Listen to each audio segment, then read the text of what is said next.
Hello and welcome to SRE News.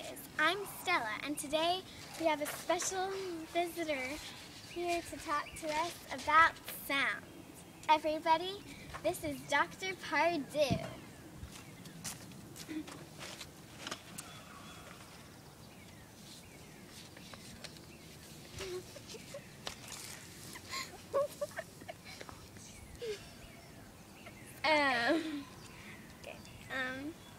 So to start, I know when I think of sound, I think of noises, but what would your definition of sound be? Well, Stella, sound occurs when there is a disturbance of molecules that reach your ear and vibrate your eardrum.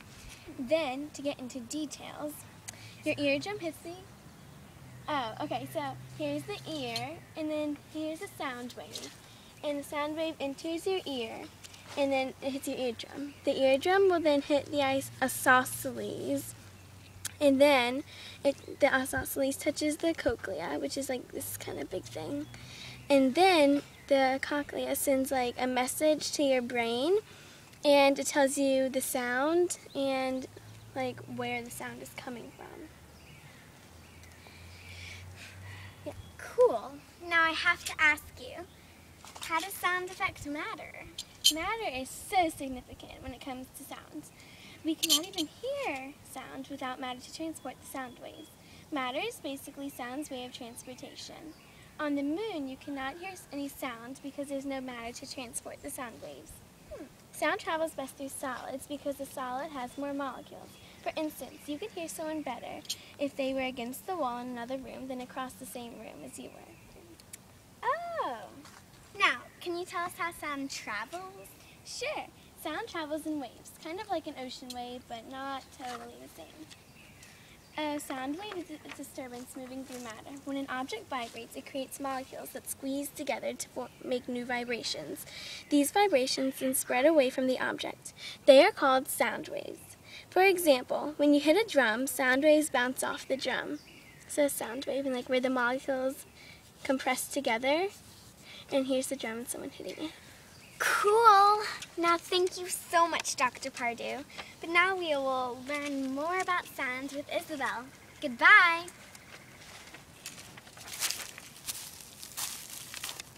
Hi, it's Isabelle here with Dr. Cullum to teach us more about sound. So, I've heard of a compression wave. Can you tell us more about them?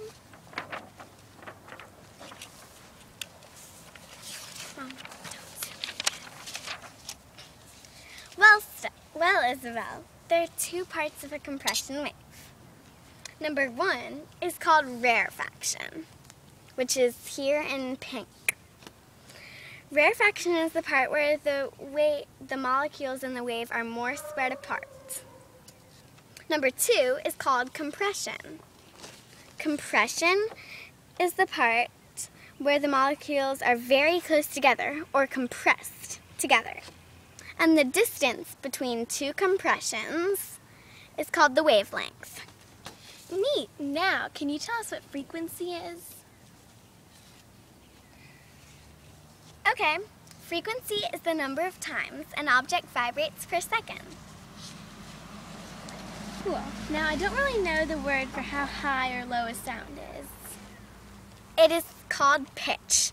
Pitch is determined by the frequency of a vibrating object. Pitch is basically the tune or key of a sound. Like in this diagram, the higher the frequency, the higher the pitch. Okay, so that's what it is. Now, is there a special word for the volume of a sound? Yes, it is called amplitude. The things that vibrate hard and have a large amplitude are loud, such as a helicopter or a firework. Also, if you're wondering, echo is just when sound waves bounce off objects. Although, echo can only bounce off hard objects. Soft objects absorb the sound waves. Wow, I have learned a lot today. Have you? Thank you so much, Dr. Cullums, for sharing your wonderful information with us. You're welcome. And thank you for joining us on SRE News.